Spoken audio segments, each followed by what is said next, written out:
Bonjour à tous et à toutes, bienvenue dans ce live.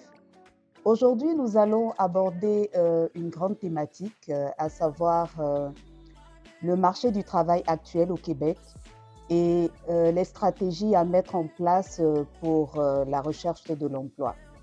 Et pour cela, nous recevons aujourd'hui un invité et non des moindres. Nous recevons Alfred Ouloubé, qui est conseiller en emploi chez Exportec Québec. Alors, bonjour Alfred, merci d'être parmi nous. C'est toujours un plaisir de te recevoir et de parler de tout ce qui est en lien avec le marché du travail. Donc, bienvenue à toi. Merci de m'avoir invité. C'est toujours un plaisir de discuter autour des thématiques en lien avec l'employabilité. Je pense que c'est quelque chose de majeur et véritablement important aujourd'hui. Mieux encore aujourd'hui en 2025. D'accord. Et donc, je comprends bien en fait l'importance en fait. Pourquoi est-ce que aujourd'hui il est vraiment important de parler du marché de l'emploi au Québec? C'est une bonne question. Je dois vous avouer que aujourd'hui, on est dans une période où beaucoup de gens ressentent que chercher un emploi est un peu plus ardu. Malgré qu'on pourrait avoir un bon curriculum vitae, on peut avoir une bonne expérience, ça reste que c'est ardu.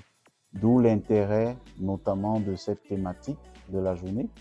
Puis, je pense qu'on devrait davantage cibler la thématique et parler, apporter une clarification de ce que c'est que le marché de l'emploi aujourd'hui en 2025 au Québec et circonscrire, on parle bien du Québec, et bien entendu, au-delà de ça, apporter comme des solutions concrètes en lien avec les démarches de recherche d'emploi dans un contexte, je dirais plutôt un peu plus complexe que ce que nous avons connu les années avant. D'accord.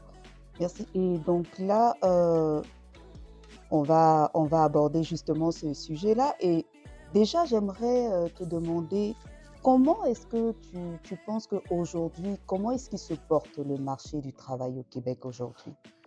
Alors, le marché est un tout petit peu atypique, mais je dirais qu'on est dans une phase de rééquilibrage. Rééquilibrage du marché du travail au Québec parce que, il faut savoir que en ce moment, le taux de chômage, par exemple, se situe entre 5,1% et 6,3%. Au niveau de la moyenne nationale, là je parle du Canada cette fois-ci, on est plutôt à 6,5%. Donc, on peut dire que le marché de l'emploi au Québec n'est pas si mauvais. Ce n'est pas un mauvais score. Et si je compare un tout petit peu ce taux de chômage-là versus nos voisins à côté en Ontario, on se retrouve autour de 7,1. Ce qui fait qu'on peut se bomber le torse quand même, mais on observe quand même des réalités sur le marché du travail qui font que aujourd'hui, le marché, je vous dirais, il est en croissance, mais c'est une lente croissance. Il y a des emplois qui restent disponibles, ça n'évolue pas autant comme les années précédentes, mais le marché reste quand même là. Il y a la possibilité de toujours se trouver une place. On observe également que sur le marché de l'emploi, des postes dits vacants, un peu comme un peu avant la COVID ou pendant la COVID, là, les postes vacants sont rendus un peu plus rares. Ce qu'on n'observait pas avant. On observe également que les processus de recrutement sont un peu plus... les recruteurs sont un peu plus demandeurs. Il y a beaucoup plus de compétition. Je pense que ça présente pas mal l'état du marché du travail en ce moment. On ne peut pas dire que c'est un mauvais marché ou encore qu'il n'est pas comme propice à la recherche de l'emploi. Il y a juste que le marché est rendu un peu plus dur, d'où l'intérêt d'avoir des bonnes stratégies pour pouvoir appliquer. D'accord. Merci Alfred. Et tu as bien abordé la question de dire que de nous parler un peu de la configuration qu'on a aujourd'hui, parce que on a beaucoup de personnes qui disent oui, qu'il est vraiment difficile aujourd'hui de se trouver un emploi aujourd'hui. Donc, est-ce qu'on pourrait dire au travers de ce que tu viens de nous partager, est-ce que tu es en phase avec cela? Est-ce que oui? Est-ce que non? Ou comment est-ce qu'on devrait se situer par rapport à cela? Je vais rester honnête en vous disant que oui, je le pense. Je pense que le marché de l'emploi, quand les gens disent que ou ils ressentent que c'est un peu plus difficile aujourd'hui de trouver un emploi, oui, c'est vrai. Et ces expressions-là ont comme une explication. L'explication viendrait du fait que il y a beaucoup plus de concurrence aujourd'hui. C'est sûr qu'avec la vague de l'immigration, les nouveaux arrivants, les nouveaux diplômés, on constate qu'il y a beaucoup plus de personnes pour une offre d'emploi bien précise. Il faut également avouer que la santé économique a un impact. La santé économique du Québec aujourd'hui n'est pas comme ce qu'on a connu avant. Il y a comme une sorte de ralentissement. Cela, ce n'est pas des gels, notamment d'embauche. On peut le constater au Au niveau niveau de de la la fonction fonction publique, publique, par oui. exemple, qui est un grand pourvoyeur d'emplois, Oui. qui en ce moment a décidé qu'il y aurait des gels d'embauche. Ça peut également s'étendre au niveau des cégeps ou encore même dans le domaine de la santé. Oui. Il y a également l'influence de l'intelligence artificielle, notamment avec l'introduction des ATS, Applicant Tracking System, pour le tri notamment des différentes candidatures. Je pense que c'est autant de choses qui complexifient davantage le marché de l'emploi. Et il faut le dire parce que justement, il y a beaucoup plus de demandeurs aujourd'hui. On va remarquer que les employeurs sont un peu plus sélectifs. Il faut aussi dire qu'on est véritablement loin de la période post-pandémie Covid-19 où on avait remarqué qu'il y avait beaucoup de campagnes qui étaient lancées, des gros discours qui étaient faits dans le sens de la pénurie de la main-d'œuvre. Il y avait des campagnes qui étaient lancées de recrutement à l'international. Le marché de l'emploi aujourd'hui, il a véritablement changé. On est loin de cela. Je me souviens qu'à l'époque, ou relativement il y a 2 ans, 3 ans, je me promenais au Québec et puis on voyait tout le temps des pancartes que les entreprises affichaient et que c'était écrit « on embauche, on embauche ». C'est des choses qu'on ne rencontre plus aujourd'hui. Donc oui, on va rester honnête en disant que c'est un peu plus difficile, mais pour autant, il faut relativement tenir compte de cet environnement et affûter et bien se préparer et avoir des armes concrètes, notamment dans sa recherche d'emploi, avoir de la stratégie pour pouvoir se repositionner. Merci Alfred, merci de donner, on va dire, de l'espoir, parce que ça peut être effrayant d'entendre dire ben, c'est difficile aujourd'hui d'avoir un emploi, mais avec ce que tu nous dis, ben, ça que il faut se battre, il faut aller chercher sa place dans un environnement qui est assez difficile, on dirait. C'est pas impossible de se trouver un emploi. Merci beaucoup. Du tout. Alors, on va toujours continuer. C'est vrai, l'environnement, il est assez difficile, pas comme dans les années précédentes, comme tu le disais tantôt. Mais aujourd'hui, quels sont les secteurs où il est plus facile, où on dirait où il serait plus difficile de se placer en ce moment? Les secteurs les plus, j'ai envie de dire, qui restent quand même ouverts, où il y a une forte demande de main-d'œuvre, ça reste le domaine de la technologie, mais en particularité avec la cybersécurité. Tout ce qui relève de la sécurité des données, l'analyse des données reste quand même un secteur porteur au Québec où il y a une forte demande qui est encore là. On remarque aussi que au niveau du secteur de la santé, bien qu'il y ait des coupures, qu'il y ait comme des coupures en ce moment, il y a des gels à certains niveaux, mais le secteur de la santé a souvent connu des coupures au Québec. Ça reste que c'est un grand pourvoyeur d'emplois. Il y a également le secteur de la finance.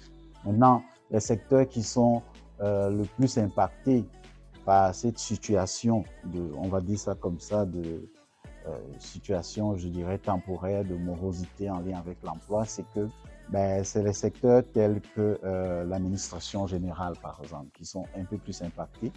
Les secteurs au niveau des ressources humaines, les postes d'entrée au niveau des ressources humaines, non pas ceux qui sont comme dans les volets un peu plus spécialisés, mais ceux qui sont qui visent des postes d'entrée au niveau des ressources humaines. C'est des postes qui ont davantage, un peu plus de concurrence, là où il y a vraiment avoir de la stratégie pour pouvoir se replacer. Donc, j'ai nommé le secteur de l'administration générale. Puis, il y a également des postes d'entrée comme agent de service à la clientèle. Il y a le volet marketing aussi. C'est des postes où ce n'est pas toujours évident de nos jours.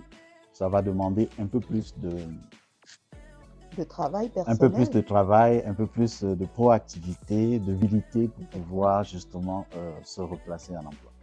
D'accord. Alors, merci. Nous avons vu les secteurs et maintenant on va parler un peu des employeurs. C'est vrai que dans les secteurs, on a pu voir quels sont les secteurs où on a de la difficulté, où on a une bonne visibilité. Oui. Mais maintenant, d'après cela, qu'est-ce que les employeurs, en fait, ils recherchent vraiment aujourd'hui? Bonne question, très bonne question. Et je pense que c'est un peu ce qui se passe maintenant au Québec.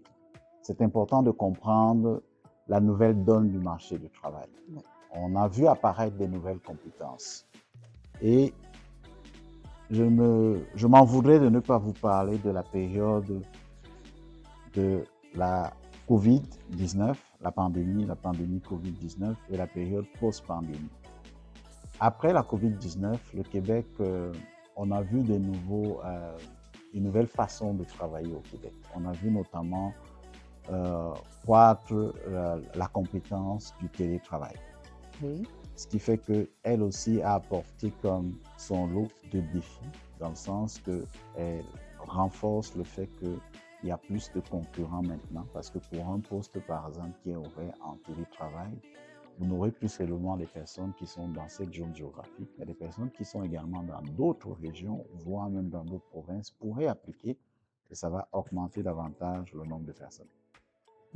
Tout ça, pourquoi je raconte ça? Pourtant, vous m'avez posé la question sur les employeurs, qu'est-ce qu'ils recherchent aujourd'hui? C'est quoi les attentes des employeurs? Ben, en lien avec ça, une des attentes majeures, ce serait aujourd'hui d'aller comprendre un tout petit peu c'est quoi les compétences de télétravail. Ça, c'est une compétence aujourd'hui sur le plan technique qui est fortement demandée.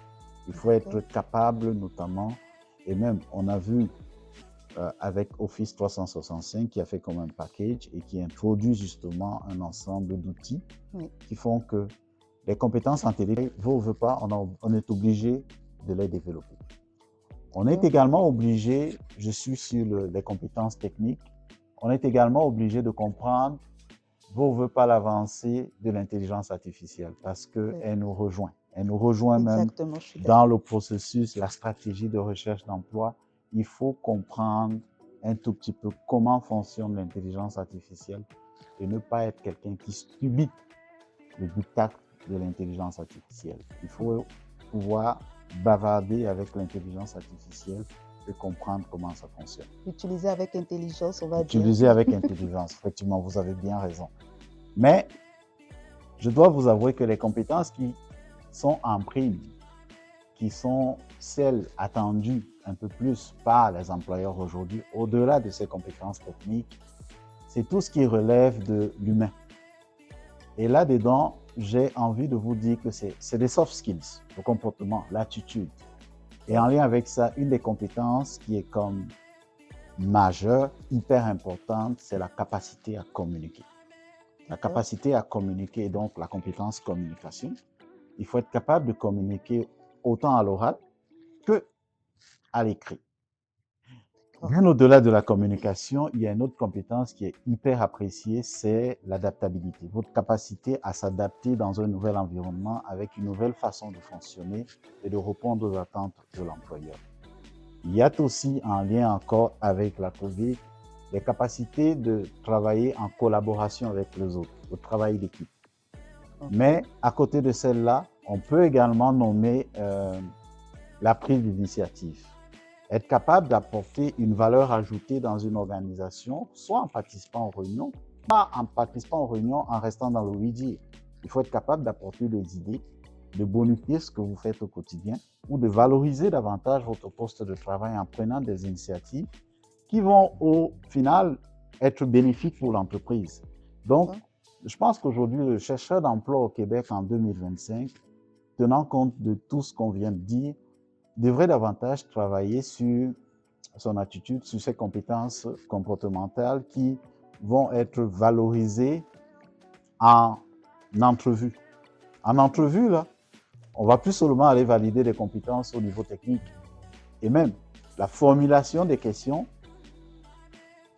après la COVID, là, a véritablement changé. Aujourd'hui, c'est la course à ce que les gens reviennent en présentiel au travail et toutes les employés préfèrent leur concon, ils se sentent comme à l'aise à rester toujours en télétravail. On veut voir des personnes qui sont capables de bien rentrer dans une équipe qui est déjà constituée et d'apporter de vie, d'apporter du sourire. Et ça vient chercher dans vos comportements humains, dans votre attitude. Bien sûr. Et ça, cela va apparaître dans des questions d'entrevue ou encore même dans les réponses qu'il faudra donner. On va le voir pendant l'entrevue.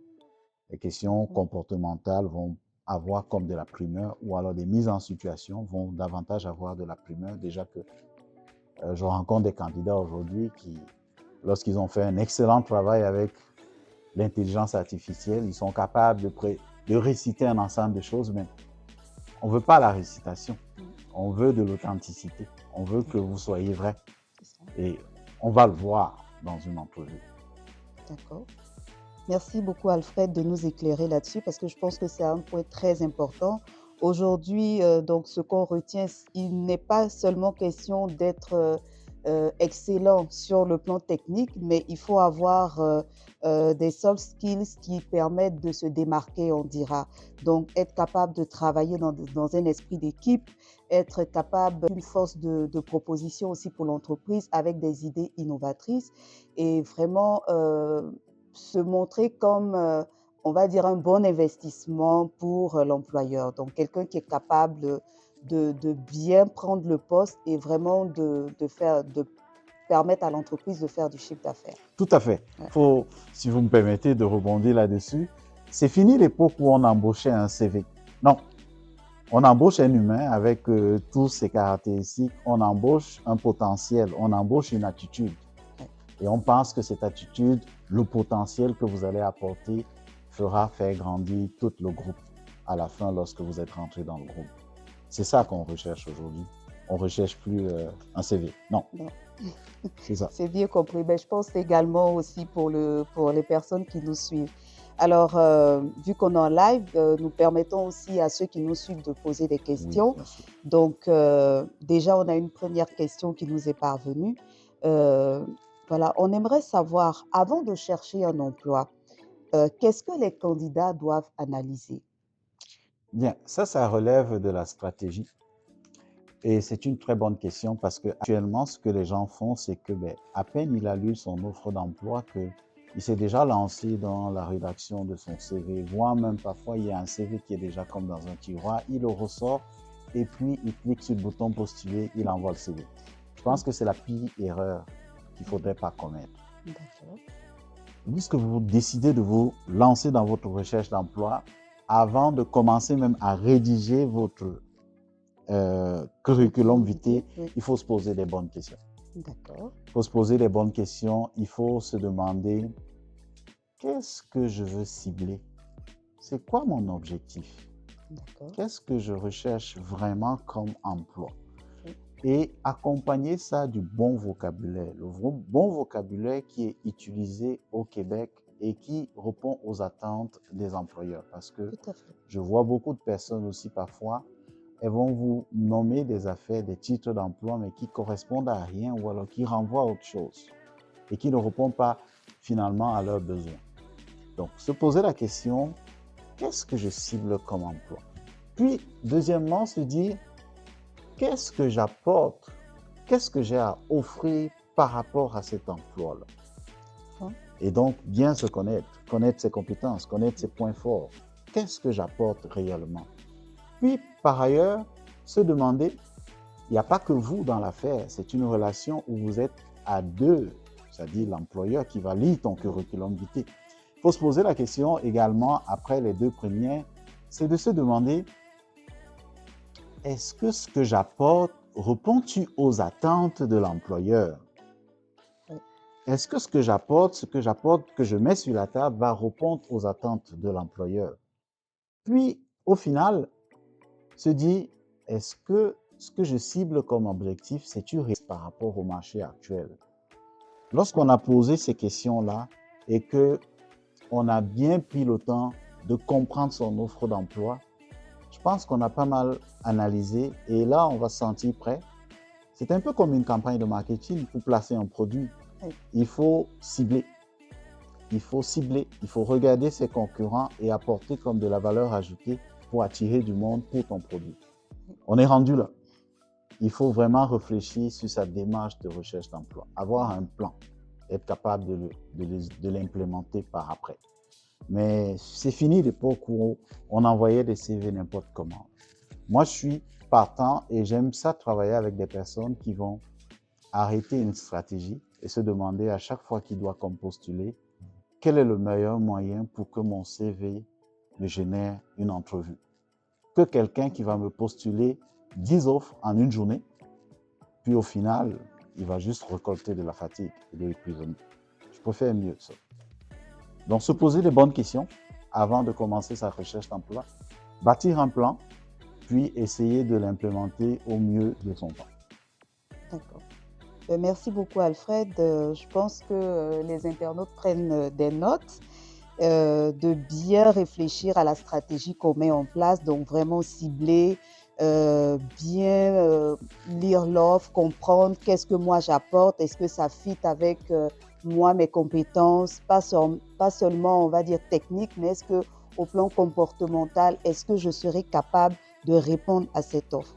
Merci beaucoup, Alfred. Alors, on a une autre question qui nous parvient.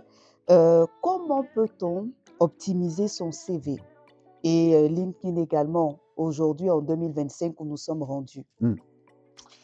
Mais LinkedIn aujourd'hui, j'ai envie de dire, j'ai pas la statistique avec moi, mais c'est bien au-delà de 70% de ce qui pourrait vous générer un potentiel contrat de travail.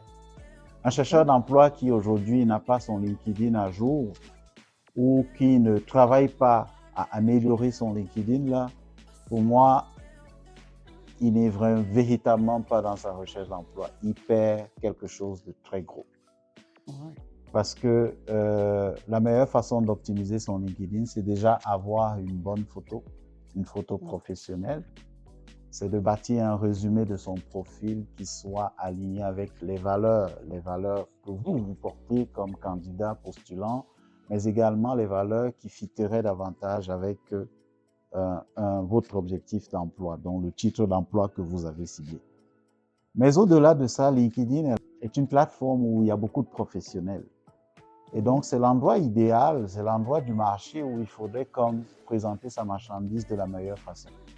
Mais vous n'allez pas présenter votre marchandise en y mettant votre marchandise, mettons-le, c'est votre CV, c'est ce que vous savez faire, là. À ne pas être présent. Il faut être capable de présenter ça et de vanter ce que vous savez faire. Donc, LinkedIn vous permet de vous positionner. Ce que j'essaye de dire, c'est que il faut absolument travailler sur votre visibilité sur LinkedIn. Passez plus de journées sans faire au moins un hashtag. Passez plus du temps ou des semaines sans pour autant aller republier. Ou alors publier si vous avez du temps à rédiger un blog, à rédiger des articles.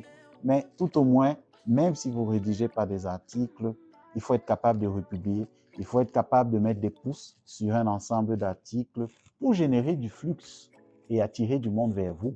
C'est comme ça que vous allez attirer l'attention notamment des différents recruteurs ou des chasseurs de tête qui ont pour terrain de prédilection LinkedIn, où ils vont chercher justement les potentiels chercheurs d'emploi.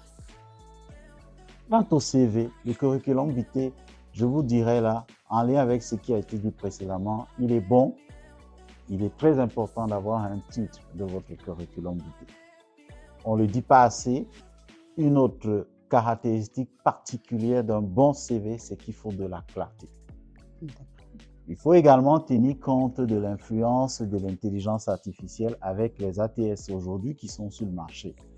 On l'avait peut-être négligé que les entreprises n'étaient pas prêtes, mais contrairement à ce qui est fait aujourd'hui, chaque fois que vous rentrez dans des sites de recrutement, on va parfois vous rediriger vers une plateforme.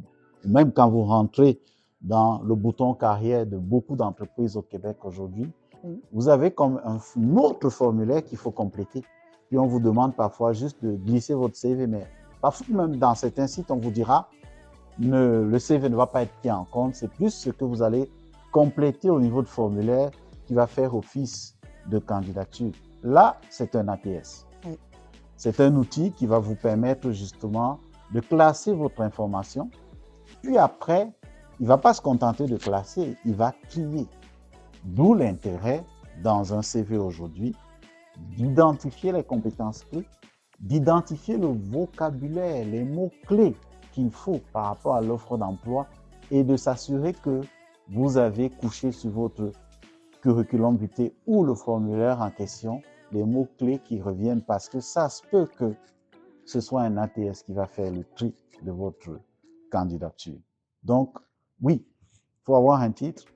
Oui, il faut s'assurer de la clarté, mais également tenez en compte des mots-clés, des compétences clés qui sont assurément vont potentiellement faire la différence dans une candidature. D'accord. Merci beaucoup, Alfred. Je pense que il faut que les internautes prennent vraiment des notes et bonifier leur CV et travailler sur le LinkedIn, comme on l'a dit. Alors, il y a une question qui nous parvient. Comment postuler de manière stratégique aujourd'hui? Très, très bonne question. Ben, je l'ai dit un peu dans la Oui, c'est précédente vrai, tonton, question, mais mais je vais davantage peut-être juste développer nous là-dessus. rappeler, on va dire les grandes La lignes, meilleure peut-être. stratégie aujourd'hui, j'ai envie de vous dire, c'est 20% de candidature, puis 80% de votre visibilité. D'accord, Donc, visibilité, là, il faut être proactif. d'accord. Il faut être capable de participer à un ensemble d'activités autour de l'employabilité, du recrutement. Puis, ce que j'ai observé depuis un moment, c'est que parce que le marché présente certains attributs dont, notamment, je parlais du fort volume des demandeurs d'emploi par rapport à une offre précise, je vous dirais là, postulez le plus rapidement possible lorsqu'une offre a été publiée. N'attendez plus 48 heures. Si vous pouvez le faire en 24 heures, c'est encore mieux. Parce que ce qui a été observé, et je l'ai implémenté à mes dépens avec quelques participants chez Sportec, c'est que l'offre a été publiée, puis parallèlement, parce que l'employeur avait reçu beaucoup de candidatures en très peu de temps, malgré qu'il avait une date initiale qui était prévue, échue pour postuler, il a dû arrêter de recevoir des candidatures, ou alors il a republié j'ai eu 2 cas comme ça. La personne a comme changé la date et a laissé courir juste une semaine. Elle a juste reculé la date, dévancé la date, puis l'offre a été comme cancellée après. On ne pouvait plus postuler. Donc, premièrement, aujourd'hui, stratégiquement, postuler le plus rapidement possible. Ça, c'est la première chose. Il faut être capable de postuler le plus rapidement possible. Puis, cibler les entreprises. Pas forcément des offres d'emploi. Vous allez me dire, qu'est-ce que je veux dire par là? Oui, on reste en haleine. Ce que j'essaie de vous partager, c'est aller de plus en plus faire des candidatures spontanées. Et une candidature spontanée, ça ne s'improvise pas. Ça prend de comprendre comment fonctionne une entreprise, ça prend d'aller lire le maximum d'informations sur l'entreprise, possiblement, pourquoi pas, rencontrer des gens là-bas, savoir c'est quoi les attentes, puis faire valoir ce que vous apportez, faire une offre de postulation. Donc, ça prend de travailler votre LinkedIn et ça prend de justement faire, on va le dire comme ça, faire la patrouille de votre LinkedIn, y être vraiment présent et travailler. Puis, oubliez l'époque où on restait derrière des sites, je ne veux pas les citer, mais il y a des grands sites au Québec tels que LinkedIn ou Job Helico ou encore d'autres sites. Oui, il faut créer le profil, il faut postuler, mais oubliez où on va rester derrière sa machine, puis on va passer son temps et des heures et des journées, des semaines, des mois à juste comme cliquer sur le bouton postuler. C'est la pire des erreurs, là. Aujourd'hui, c'est l'humain. C'est l'humain. Allez vers l'humain. Moi, j'ai des candidates qui ont mis ça en pratique et c'est une des raisons pour lesquelles Esportec a pignon sur vous. Je vous dirais là, ceux qui écoutent le live, venez donc chez Esportec. Vous allez pouvoir implémenter un ensemble de choses comme ça parce qu'on le fait chez Esportec et on a des résultats probants. Il y en a qui sont allés à des rencontres et qui ont pu décrocher des entrevues parce que justement, elles ont pris sur elles d'implémenter cela. Elles ont rencontré des potentiels employeurs. Elles ne se sont pas contentées d'appliquer derrière une machine et de rester ne rien faire. Il y en a qui ont pris sur elles de passer des coups de fil, d'essayer de décrocher une entrevue ou alors de rencontrer physiquement des personnes. Et c'est ça qui marche. Parce qu'aujourd'hui, après la COVID, là, c'est les soft skills qui parlent. Le hard skills est un peu mis de côté aujourd'hui. C'est plus le contact humain. C'est ça qu'on va rechercher. Bien que la COVID nous a appris aussi à garder des distances, notamment ne pas à garder le 2 mètres, le fameux 2 mètres, mais on est un peu loin de ça aujourd'hui. C'est une des raisons qui explique aussi que les gens veulent rentrer en présentiel pour pouvoir se voir, se parler, et ainsi de suite. Voilà. Ben, merci beaucoup, Alfred, pour tous ces partages. Ça a été vraiment un moment où nous avons beaucoup appris. C'est sûr qu'on ne pourra pas vraiment toucher à toutes les questions, mais comme tu l'as si bien dit, Esportec a les portes ouvertes. Pour ceux qui sont en recherche d'emploi, voici une lucarne qui vous est offerte. Venez à Esportec et vous allez apprendre quelles sont les bonnes stratégies aujourd'hui pour optimiser votre recherche d'emploi. Merci beaucoup encore, Alfred. On espère te voir bientôt, probablement pour encore aborder une autre thématique et vraiment nous éclairer davantage et puis optimiser notre recherche d'emploi. Ce fut un plaisir. Merci de m'avoir reçu. Merci de m'avoir invité une fois de plus. Puis je reste ouvert pour d'autres éventuelles invitations. C'est sûr, on aura le temps de les planifier. Pour parler de l'emploi au Québec. Merci encore. Merci aussi à tous les internautes qui nous suivent. Vous pourrez peut-être envoyer vos questions. On verra avec Alfred dans quelle mesure on peut répondre. Mais sinon, la porte d'Esportec est encore ouverte et c'est avec plaisir qu'on va vous recevoir. Merci à tous et passez une excellente journée. Merci à vous.